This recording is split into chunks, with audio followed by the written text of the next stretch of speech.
Hey everybody, it's Charlie from Daily Motor.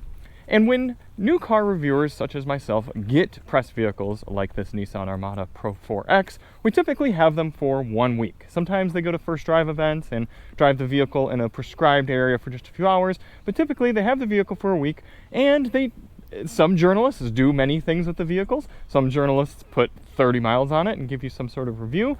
Different journalists have different kind of ways of going about evaluating their vehicles. Some journalists you'll see a lot of these days are doing these sort of living with videos where they go and simulate a week with the car and try to do as many different real world activities with it as possible in order to give you a review. And I kind of fall in the middle. I try to do things with the cars, but sometimes it's just spending my time doing my tests and getting a feel for and an evaluation of the vehicle. But what I'm excited about is that this week I am putting this new Armada fully through the paces of what is intended and possible with this new PRO-4X model. So I just picked it up today from Nissan, and throughout the week I'm going to be picking up family from 2 different airports, SNA and LAX. I'm going to be driving it up into LA County and going to LAX and picking up family, putting luggage in the back. We're going to be schlepping family around Orange County, California. We're going to go down to San Diego, go to the San Diego Zoo with 7 people in the vehicle, all adults. And then, after all of that family business is done throughout the week, I'm going to take my mother and I out to the desert, and we're going to go do some off-roading and camping out of the back of this car. So I'm legitimately going to be using the entire size of it, as well as the off-road capabilities of this new PRO-4X model. So as you see here, we've got, what are these, 20-inch wheels with Yokohama Geolander all-terrains on here. Not the most aggressive tire, however, this tire does seem to be a better on-road tire than what we had in the Nissan Pathfinder Rock Creek. So I like that we've got this one, and it does seem like a little bit of a soft compound. So hopefully that should do a good job at working with us on road or off-road on the rocks. We've got legitimate skid pads down here. Ooh yeah, listen to that. That's proper metal skid plate coverage going way back, so I shouldn't feel too bad if we are introduced to some rocks. It's kind of interesting that this one is plastic though. Maybe so it's easier or cheaper to replace. We do have tow hooks way down there if I have to do some recovering. So I'm really excited to test this one out. So far I've driven it a little bit and I like a lot of what I've seen so far.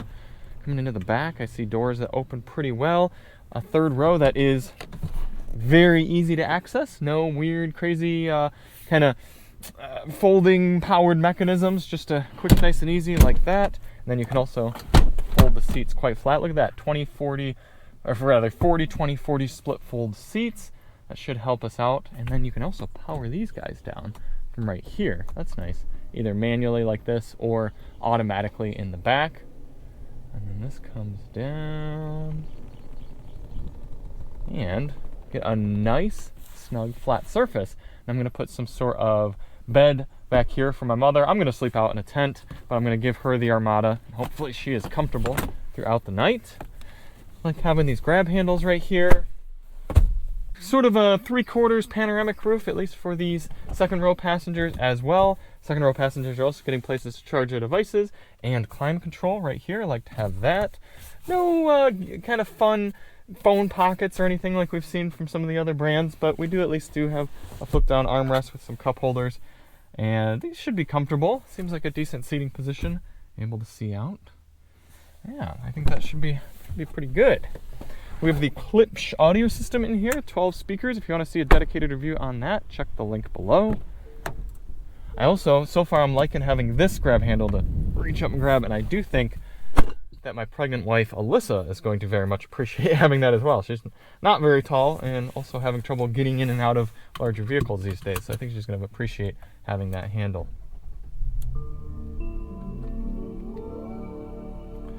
Bringing to life the new twin turbocharged V6 powertrain in here rather than the V8 that was in the previous Armada. And I gotta say, in this and then also the Infiniti QX80 that we drove, I've quite enjoyed it. I think it's a good powertrain for this sort of vehicle. They've got the turbos working well, and it'll be interesting to try it in all of those sorts of different environments throughout the week. But I am not one to lament the V8. I think the V8 was cool, but I think this engine makes more sense and is much more powerful in the real world down low where you need that torque for day-to-day driving. So far, I've also appreciated seeing a lot of physical controls up here. Our heated and ventilated seats, our climate control, our physical. I have had a few weird infotainment quirks with this new Android Automotive-based system. So it'll be interesting reporting on that after a whole lot of seat time to see if it gives us trouble throughout the week or not. But I think we're ready for family duty in the Armada. So I'll be jumping in with you throughout the week and doing some of our various driving, reporting on it, and we'll wrap things up after a full 7 days properly using the new Nissan Armada Pro-4X. Few day in update with the Armada Pro-4X. I gotta say, after about a few hundred miles and a few successful airport runs, the car, most importantly, has not been annoying. I feel like a lot of times with family vehicles, that's my biggest criteria, is just, am I able to do my day-to-day necessary activities and not be frustrated by the car? Forgot to get a photo, but we had 6 people in the car, 5 of which brought luggage, and we had everything stacked up on this side, and then back here, we had 1 passenger chilling in the back, and it's kind of nice that they do the 60-40 split fold with the 3rd row, because we technically could put 8 people in here, but if you only need 6, then you can fold this down and get a little bit of extra space.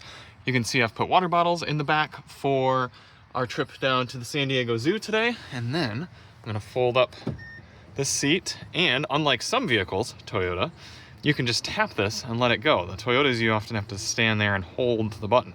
So I can press that and then continue on my way.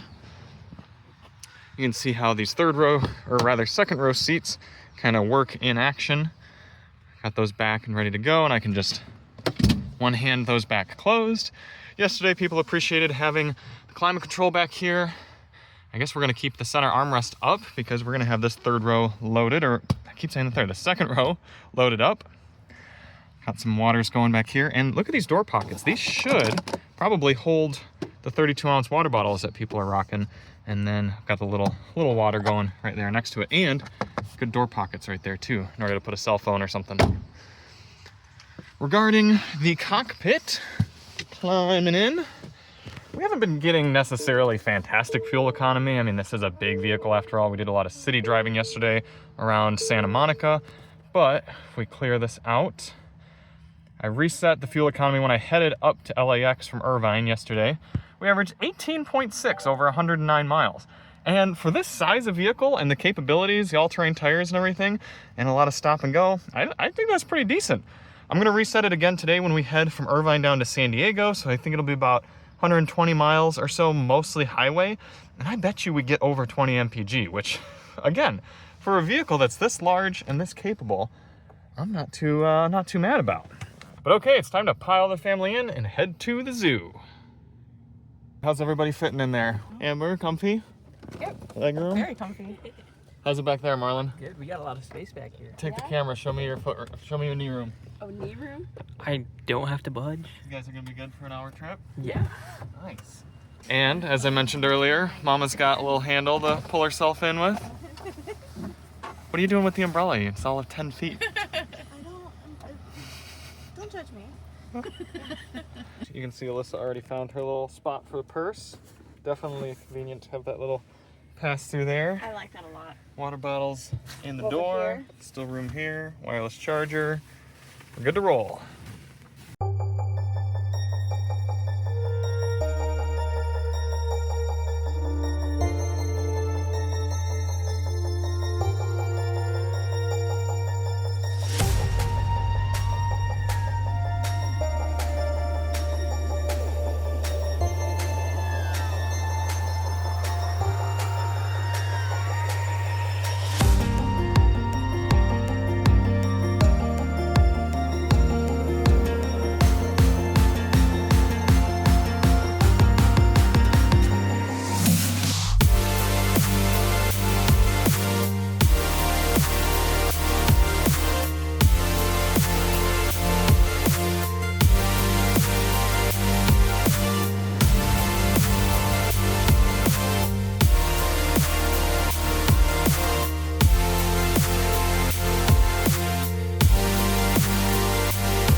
So this so far is my first frustration with the Armada, is that the 25 model has these flush rails. and I wanted to put these universal crossbars on there, and I don't really have the opportunity to drop $600 on Nissan's rails, but these are only intended for a car that has lifted rails, maybe something like, you can see my neighbor's Honda Pilot, see how the rails are lifted up like that? So these universal rails from Harbor Freight are supposed to go on something like that. However, the Nissan Armada, even the PRO-4X model, are flush. And it's kind of frustrating to me, because if this is a kind of lifestyle-y type of vehicle, why doesn't it have proper roof rails? So I'm a little bit frustrated. I don't know how I'm gonna get all my camping things in here now. I might have to get a hitch-mounted carrier or something like that. I tell you, there sure are benefits to going with a full-size SUV, and space is one of them. We are entirely loaded up for a comfortable 2-night, 2-person camping trip.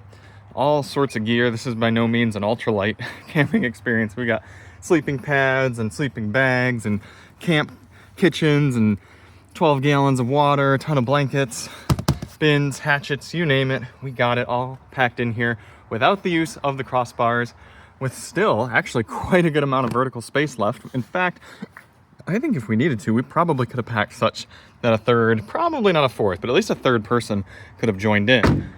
And you factor in some sort of rooftop carrier or hitch-mounted carrier or both, you absolutely would have been able to do 4 people and a good amount of gear. Not terribly surprising news. I mean, full-size SUVs have been around for a while, but I just can't help but think about that Sequoia with that floor that would have cut down on our room a little bit. I'm glad we're going with the Armada. So we've got a full tank of fuel, full car. I'm gonna go scoop up my mother, and we're gonna go do some Southern California desert camping. An hour and a half out here into the desert run with the Armada. I gotta say, I know this is fairly characteristic of most large SUVs like this, but it's just comfortable to be in, man. Nissan has always done a good job with that. Between their zero gravity seats, the materials they use, it's a nice place to be in here. And it's funny because I spent a week with the QX80, and it's almost sounding cliche if you watch a lot of videos on both cars, but there's nothing about being in the Armada, even this Pro-4X model, that I'd rather be in the Infiniti with. I mean, yeah, I guess we don't have massaging seats, but I'm gonna let you in on a secret. Massaging seats are kind of like a jacuzzi tub in your house. It sounds really cool when you don't have it, and then once you do have it, you don't use it that often. I mean, now a few people are going to come in and be like, oh, what are you talking about? I use my massaging seats all the time. I guarantee you, most people who have massaging seats don't use them all that often. So, this is just a nice place to be in here. It really, really is. I've been appreciating the Klipsch audio system decently. I've had some music blasting really loud. It's balanced. It's not the most dynamic, but it's satisfying. And that's what's most important to me. That's not to say that the Armada hasn't given me a few frustrations over not only this trip, but more so in the trip that we took down to the San Diego Zoo with the family a few days ago. I'm not a big fan of the, what do they call it? Pro Pilot Assist, just lane keeping, the steering assist with the Pro Pilot Assist. Because it's not the most confident on the market. And let's see if I can get it to settle in here. So there are a lot of active steering assists on the market these days that essentially you could keep your hands kind of right covering the steering wheel and the car will drive for you. Or you can be providing steering input and the car is still sort of driving for you. This one has had, I'd say, about a half dozen situations so far over the 400 miles I've done on the highway at this point, where we'll be going over a corner like this and it'll bring itself out of the lane and it'll actually pull too dramatically and then cause the lane keeping assist to beep at me, even though the steering assist should have been able to handle it properly. So that's been a little bit frustrating. The steering wheel for me is too thick. I like the leather that it has, but especially down here near the bottom, I like to be able to just kind of drive with 1 or 2 fingers on the wheel, and it's a real meaty steering wheel, so it's making it so it kind of spreads my fingers apart. It's not the most comfortable to hold just in one hand, and the center portion's really thick. Just a very thick steering wheel, and I've got average size hands, I would like to think, and it's hard to hold on to. And then lastly, there is something just kind of about the seating position in general where it's not that I'm uncomfortable, but I haven't been able to really settle in. It's something where I can't quite get the steering wheel down and out quite far enough to really be comfortable for me and settle in. But it's not to say I've been uncomfortable over this time, because the seating and the elbow spots around here are very, very nice. And soft elbows on the doors, too. Personally, I'm fairly impressed by the fuel economy. We've been averaging 21.3 miles per gallon over the last, 90 miles? We just had to get rid of this little pop-up that came up on the dash right now. Come on. 95 miles. And I've been doing just above the speed limit or so the whole time. So about 69 and then 74 miles per hour for most of the trip. I guess I've only been averaging 63 technically. We've had some stop and go traffic situations as well. But for a car all loaded up, I'm fairly happy with that number, especially this being the Pro-4X model. I wholeheartedly believe a Platinum Armada, or just one of the non-off-roady versions, one with all-season tires, could get 23 miles per gallon cruising on the highway at 70 miles per hour. That's a pretty impressive number for a full-size SUV like this, especially not factoring in any sort of hybrid situation or anything like that. And we don't even have a big old air dam. I was looking at the Sequoia 1794 that we almost took on this trip, and I was reminded that the TRD off-road versions of the Sequoias get this giant plastic air dam in the front. Now, if you own the vehicle, you could remove that, but in this situation where I'm just using it for a week, would I really want to go under there and take off that air dam and then have to reinstall it at the end of the week? This Pro-4X Armada is getting low 20s fuel economy on the highway and doesn't have any sort of big air dam in front. In fact, it's got a ton of approach angle and ground clearance. So we're going to be putting that to the test before too long. I'm looking forward to getting this thing off-road. We're probably going to air down to about 25 PSI and go have some fun. Oh, and we should also have my mother in the car by the time I see you next. So get ready to say hi to Amy.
How cool is this? Sandstone Canyon here with the Armada Pro-4X.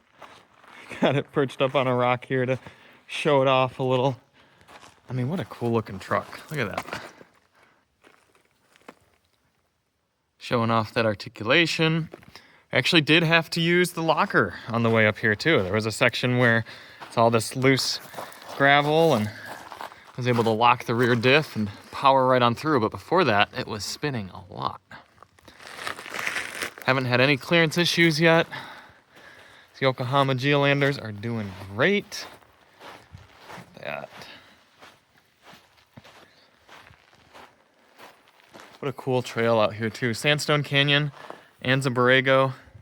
That's the type of stuff you just, you gotta be out here to experience. It's just cool. And something like this, letting us do it. We are at the bottom of Diablo drop-off, something I did not plan on doing with the Armada, but we're gonna use the bypass, so it's still gonna be intense, but not as crazy as doing one of those climbs right there. Those are best gone down. So we're gonna put the truck in neutral, and then I'm going to go 4 low. Let it switch over, you feel it clunking. Now we're in. Going to lock the rear differential, release the parking brake.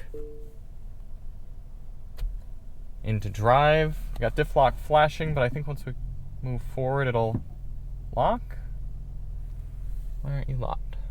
Let me see. No, it doesn't seem to want to be.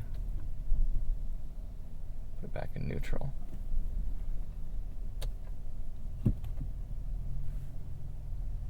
I don't know why it's not locking. So I guess we'll just go at it for now. There we go, just locked. And here we are.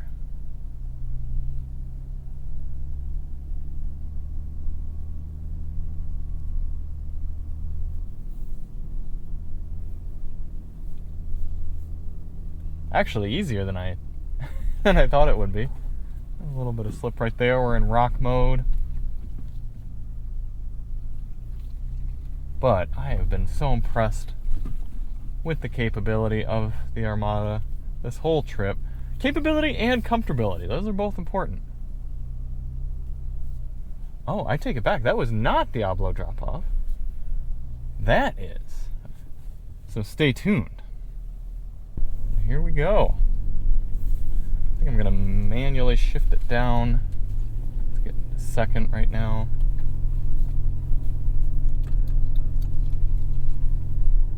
That might be the bypass right there. So let's just kind of go up this and sort of see how it looks. See how we're doing. We don't want to spin it out too bad, rut things too badly, but get down into first. Oh yeah, I think we're gonna do this, no problem. Get some spinning going.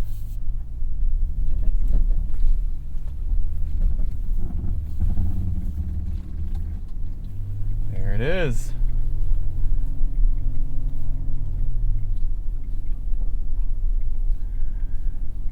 Effortless. I'm really impressed. And there it is. I think it could have even done a lot more. Cool. Day 3 being out here in the Armada. We are in Joshua Tree National Park, and we've been talking about how cool it is to just have a vehicle that we can come out and do comfortable things like this geology tour road well off the beaten path from all of the paved trails that most vehicles and rentals and sedans and crossovers are on. And yeah, it's not that necessarily you couldn't do 95% of the portion of this trail with a two-wheel drive vehicle, but it's knowing that if we come across anything that is a serious obstacle, or if we accidentally make any sort of mistakes, the Armada has the ability to help us get out of those in one piece. Because, I mean, there are not many people way out and about around here, and we wouldn't want to be in a situation where we couldn't help ourselves. And I've really been impressed with the comfort and ease of driving the Armada Pro-4X, because we've done a lot of different types of driving. We've been cooking along at the southern highways at 80 miles per hour, and then dipping right back off and doing these sorts of roads. And between the turbo V6 that's very quiet and doesn't have to rev up in order to get us going, and the suspension on the Pro-4X model here, we're able to be going over these big rutted out trails and these rocks and the road and everything, and be comfortable. This thing has not rattled itself apart, despite us doing probably at least 100 miles of trail driving and at decent speeds throughout the last few days. And then every campsite, we kind of pull everything out. We're got one of us sleeping in the car and one out, and all of our things, and put it all back in. There's a nice flat surface in the back for everything. It's the best thing about it is just been the ease and the enjoyment factor of getting to do other things and have the Armada be a complement to our trip and not necessarily be the focus point like something like a big purpose-built Jeep or something like that, but allow us to do other things and have it just be easy and confident.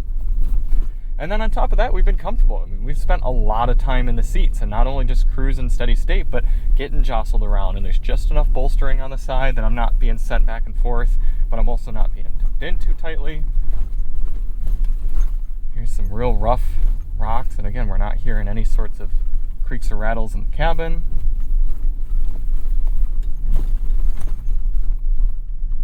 The all-terrain tires have done us really well. We had some really deep sections of sand by our camp spot last night that I was able to confidently move through even at low speeds. And that's the thing that I think Nissan is really going for with this Pro-4X trim, is it's not that you're necessarily buying it as your purpose-built off-roader. I mean, there's going to be smaller and more capable vehicles for that purpose, but it's for people to be able to go out and have a lifestyle and have this vehicle complement it. I can't remember if I mentioned this earlier, but a super small qualm I have with the off-road modes, it's actually not necessarily the off-road modes, it's the suspension, is you get the highest ride height only until about 15 miles per hour. And I guess I kind of understand that. I mean, you can't necessarily be maxed out on your suspension as you're going faster, because then you're going to hit the top travel of your suspension too easily. But 15 is fairly low. I mean, I'm doing 21 right now, and we're not exactly going fast, I wouldn't say.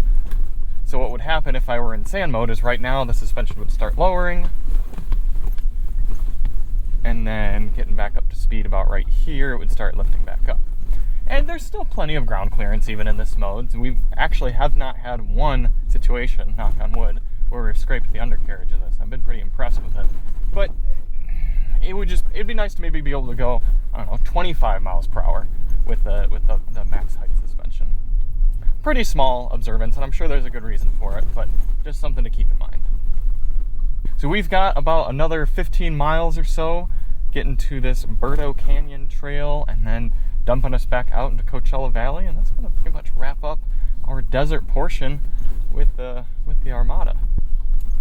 All right, we've gotten to a section that is actually pretty darn gnarly here on Berto Canyon. So this is going to be where we fully test the, I think, assumed capabilities of the Armada Pro-4X. So I'm mostly just going to be concentrating and helping spot and pay attention here. So let's get it done. Oh, and I'm going to go, okay, yeah, we're in 4. Okay. Definitely going to be using our cameras for this.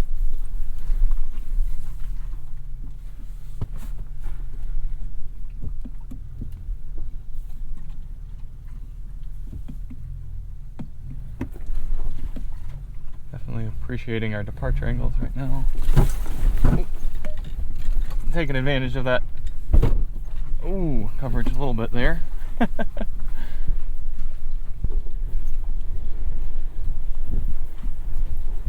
Now this is the section where we need to kind of line the car up and see. This might not be full-size SUV friendly on the right, and if it's not, then we're going to have to really be careful on the left. But I'm going to line it up, get out, take a look. But I don't think this is going to work for us. We'll see. Well, we might actually make that all right. Okay. Close to this one as possible without rubbing up against the fender. Yep. And then we'll see. I might even need to come at it, back up, and come again. A little straighter. Yeah, but we'll see. Okay, Nissan, if I scrape this, I apologize. So we're actually going to put it into 4 low now because I want the assist while descending.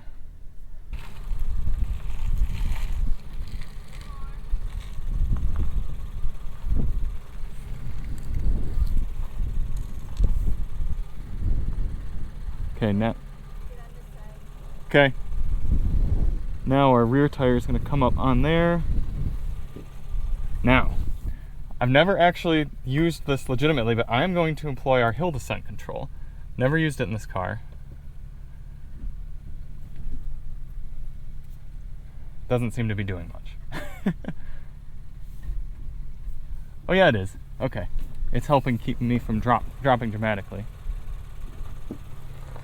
We're gonna slowly depart off that rock there.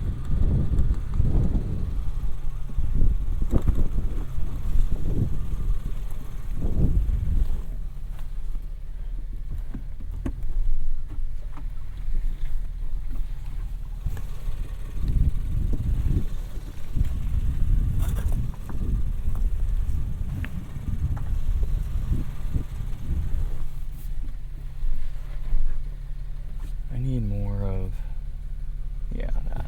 Am I clear on the right?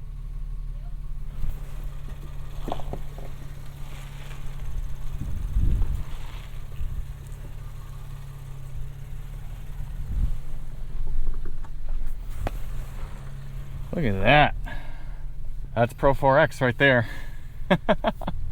Cool. We are not out of the woods yet.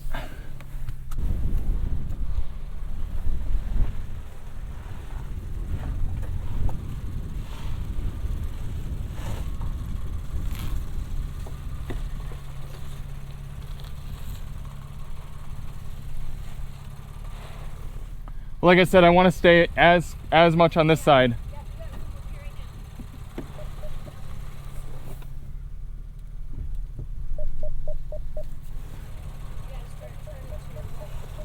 Watch me on that rock over there. Okay. Okay.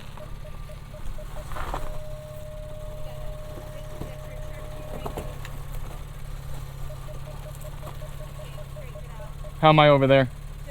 Even on the back?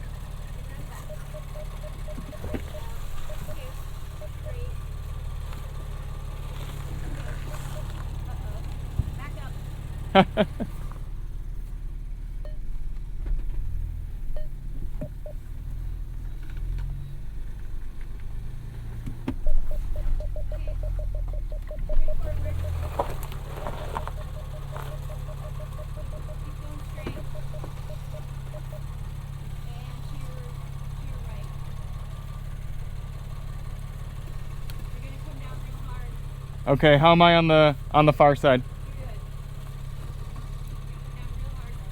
Okay.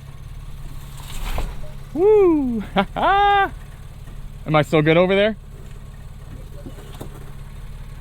Wow.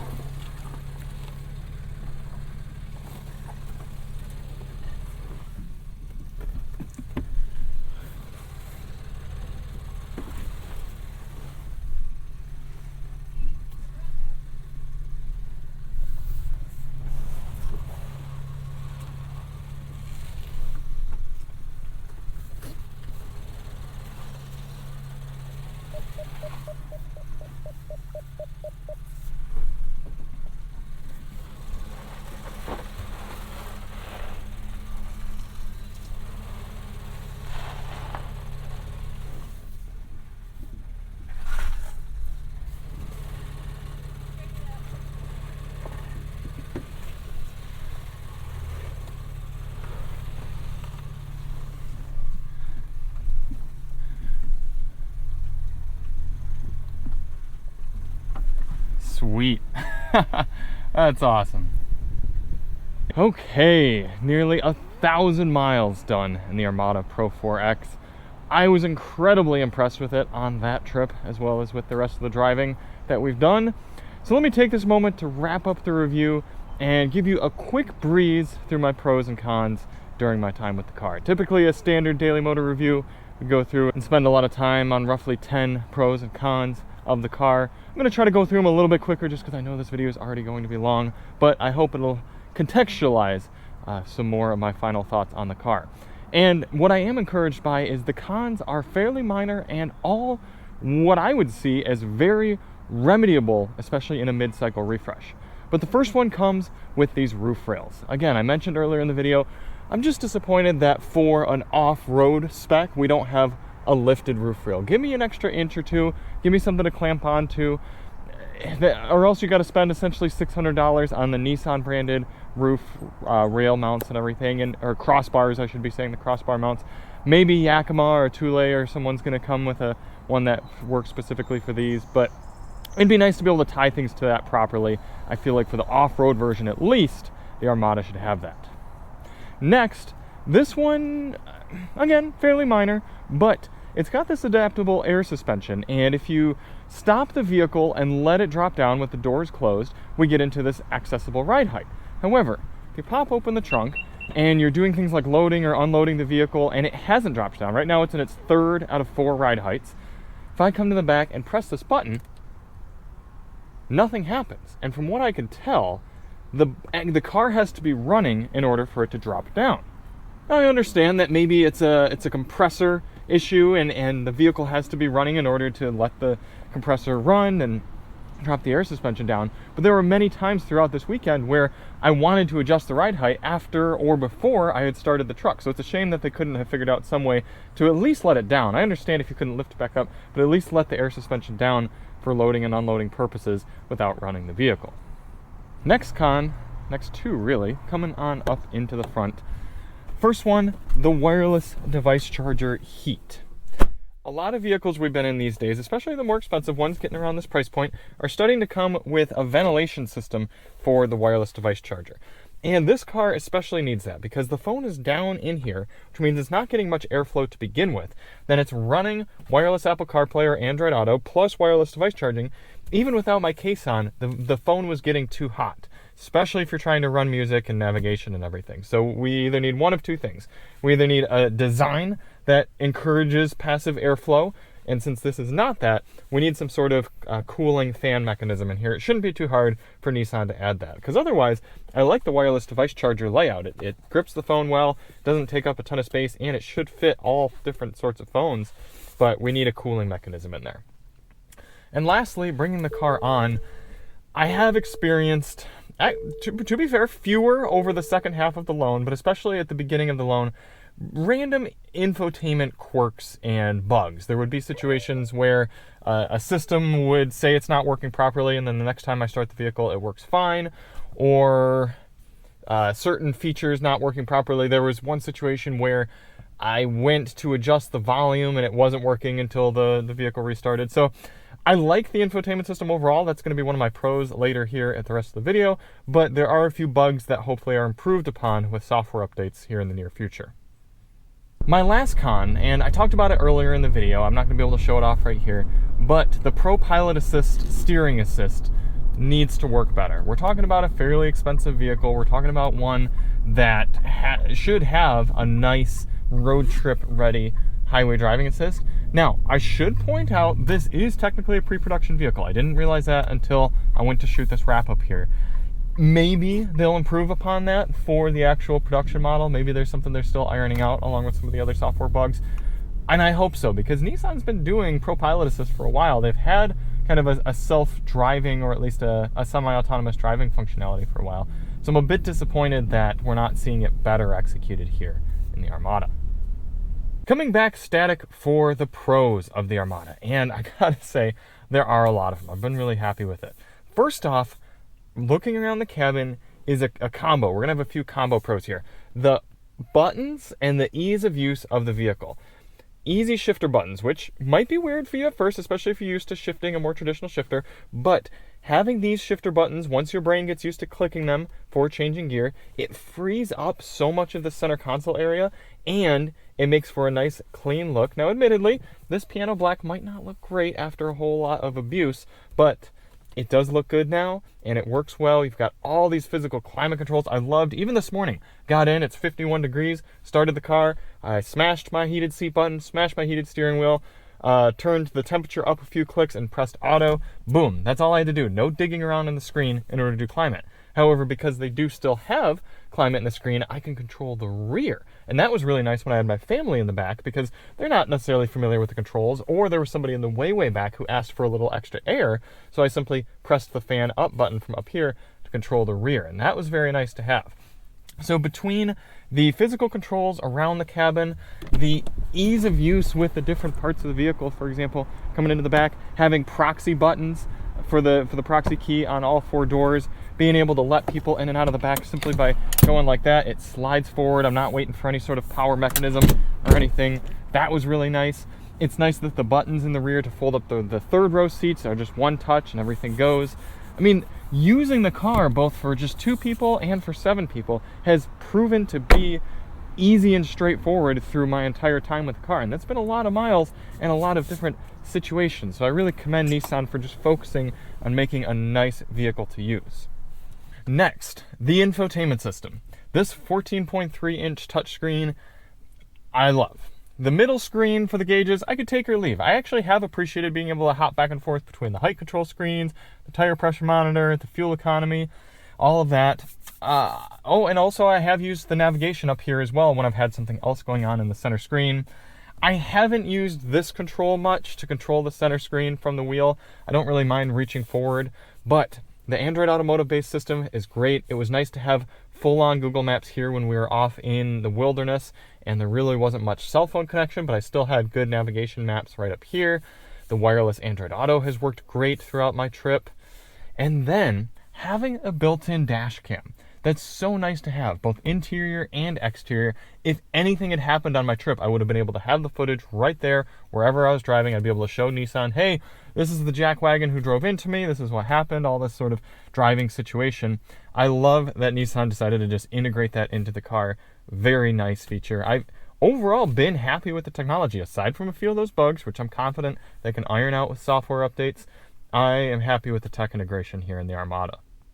Next, this one's a little bit simpler, but I appreciate the fact that the PRO-4X version of the Armada, the off-road spec, can still tow the maximum tow rating for the model, 8,500 pounds.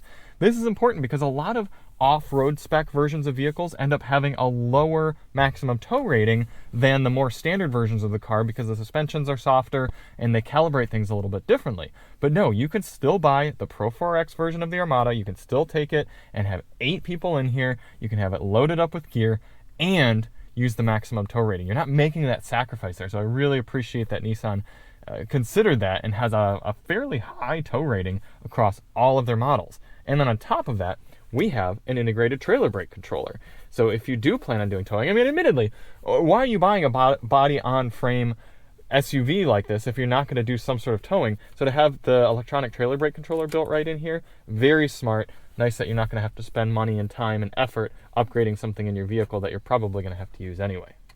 For my next Pro, we're going to start up the twin-turbo V6. Because a huge pro of this car is the powertrain. I understand why people liked the V8. V8s are cool. I totally get it. But there was not been a single time driving this car around over the last 1,000 miles that I have wanted the V8 in this car. This twin-turbo V6 is tuned so well. The turbos come on so smoothly at such a low RPM. I mean, we're talking 516 pound-feet of torque at 3,000 RPM. When you're driving this around, it's rare that the engine ever has to get over 3,000 RPM. You've got all that power to move your family, to move your stuff, to move this big 6,000 pound vehicle without the engine having to work very hard. And Nissan has been doing more and more of these 9-speed automatic transmissions in their larger vehicles, and the work is paying off. It's refined, it's smooth, whether you're driving slow like this, kind of coming through a parking lot, whether you're doing highway speeds, whether you have it in eco mode. Admittedly, I don't think I used sport mode at all except for the winding road test drive earlier this week. Whether you're doing the off-roading, this powertrain setup works so well. And it's not like Nissan is doing anything that anyone else isn't doing. I mean, Ford's had the 3.5 for over a decade now. Nissan is using the 3.5 twin turbo. It makes sense that Nissan would move to something like this. And oh man, it just works so well. And on top of that, you don't have to run premium fuel in this car. You can, but you don't have to. If you're doing anything like towing or high performance driving or super high elevation or anything like that, you should run premium. However, it's not required to run premium. And so if you're just putzing along the highway, you're just doing standard city driving like this without many people in it, you're at sea level, just use 87. Save yourself some money. Do regular oil changes. You make up kind of for the engine reliability there by doing that. And on top of that, I've been amazingly impressed by the fuel economy in this car. The Pro-4X model is only rated at up to 18 miles per gallon highway, and I believe it's 14 cities, 16 combined. I'd have to look at the sheet right in front of me, but if we switch over here to our fuel economy screen, I have been getting 17.7 miles per gallon over the last 810 miles. And anyone who's done off-roading knows how low your fuel economy goes when you're driving in the kind of those rock crawl sort of situations. So you saw how much we're doing. We did hundreds of miles of off-road, and yet still over 800 miles, averaging nearly 18 miles per gallon. On the highway, driving from Irvine, California out to Palm Springs, I averaged 22 miles per gallon. This is a car that's only rated for 18. Now I know there technically can be inaccuracies in the vehicle's readouts, but even if that's a mile per gallon off or so, that's really, really good. Now, unfortunately, and a bit ironically, I'm not going to have a chance to run this car on the Daily Motor Fuel Economy loop. It's an issue of both timing and the fact that I've already put 1,000 miles on this car that Nissan was so generous to give to me for this week that I don't want to add an extra 100 miles virtually unnecessarily. But I am going to try to get an Armada in the future. Probably, I mean, really, I'd like to get an SL or an SV, but realistically, it'll probably end up having to be a Platinum because Nissan kind of just has the fancy models in their lineup. But either way, I'm going to run a fuel economy test on that one, and I think we're going to be really impressed with the results. But the fact that this one has more of the off-road orientation, it's got the all-terrain tires, and I've still been getting this sort of fuel economy, fantastic. Oh, and one last thing on the powertrain that I've really appreciated, no artificial fake noise pumped in here. Even if I switch over into sport mode, rev it up, and rip it around this on-ramp, I'll go full throttle once we accelerate onto the highway if I have a safe opportunity to do so. Unlike the Infiniti QX80, which has a very corny fake noise, listen to that. That's just refined engine right there. And again, I really respect and appreciate that Nissan didn't try to do something goofy and silly with this. It's just good. Maybe there is the slightest bit of piped-in noise possibility, but I don't think so because, yeah, that sounds about the same in standard. So, again, just very great job. Well done with the powertrain. Next, the ride quality. We're going over some of these expansion joints, different parts of the highway. I've done all of that off-roading. I've had the car loaded up with people. Maybe it's because we're on the thicker tires with the Pro-4X model, but the adaptive air suspension, the general ride tuning in the Armada has been really great. And then, on top of that, the road noise as well. Listen on a rainy day at 65. It's quiet in here. It really is. It's been nice to be able to have conversations with people. It's been nice for different sorts of driving situations. They've done a good job. We've got dual pane glass here. Everything is refined and quiet. Very nicely done there. So, after 1,000 miles with this big car, I'm happy to report that Nissan is back. This is the most impressive product that I've driven from Nissan probably in the last 15 years. I mean, they understood the mission. They recognized that in order to be taken seriously, in order for people to pick this over a Toyota, over a General Motors, over the Ford Expedition, anything like that, they couldn't just be as good as those models. They needed to be better. They needed to do something that was going to be more impressive and worthy of a customer going to a Nissan dealership and putting down fairly decent money for a vehicle this size for their family. So not only did they make it a car that's enjoyable to drive on a daily basis, but I have been so impressed with the capabilities of this Pro-4X model. If any of you who watch Daily Motor regularly, you know I had a Nissan Pathfinder Rock Creek a few years ago back in Michigan, and I wasn't very impressed by it. The tires were loud, the ride wasn't great, and all for what? So you could have a Pathfinder that looked a little bit cooler and, yes, would technically have more traction on a dirt road, but really wasn't that impressive and capable off-road. This Pro-4X model is not a Rock Creek. They chose better tires. They chose to make the suspension more capable and the vehicle design capable to do legitimate off-roading, which you saw we did. We had this thing fully packed up with stuff, 2 people, impressive, difficult rock maneuvering in a full-size SUV, and not only did it do it well, but it was comfortable all the way. So I'm genuinely happy. I've been disappointed to review a lot of Nissans over the last 5-10 years and just not be happy with them. This is a car I would legitimately put my money on, legitimately put in my driveway. And furthermore, for those of you who watch Daily Motor regularly, you know last year was not kind to large SUVs. They essentially took up nearly the bottom of the Daily Motor leaderboard.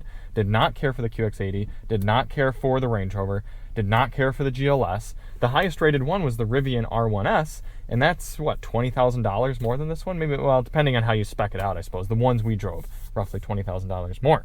This vehicle can go further, you can fill it up faster. It's, yeah, not technically as energy efficient, but most people with this sort of vehicle doing towing or family hauling or road tripping are going to prefer gas over electric anyway. It's a slam dunk, it really is, and I wholeheartedly feel that way. So, before we wrap up the video, we got to put the Armada on the Daily Motor leaderboard. Daily Motor leaderboard's still pretty thin, starting off 2025, but I can tell you that this is leapfrogging up into the top spot, which is only 1 out of 4 so far, but it represents a car that executes its mission so well. And for me, when I'm evaluating vehicles, I want to know how well did this vehicle set out to do what it claims to be able to do. Here it is. It hauls your family. It does off-roading. It does towing. It does hauling of things. Looks kind of cool. Is comfortable. It's safe. It's functional. Great job, Nissan. So thank you all so much for watching. I hope you enjoyed coming along for that week-long adventure. I'm ready to get into something a little bit smaller. What are we getting after that? So we're getting the Santa Fe, and then I think we're actually going to have quite a few trucks. I'm getting into the Nissan Frontier PRO-4X as well.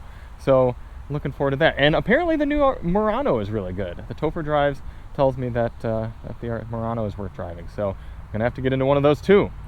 And we'll see you on the next one. I'm Charlie from Daily Motor, and as always, drive on.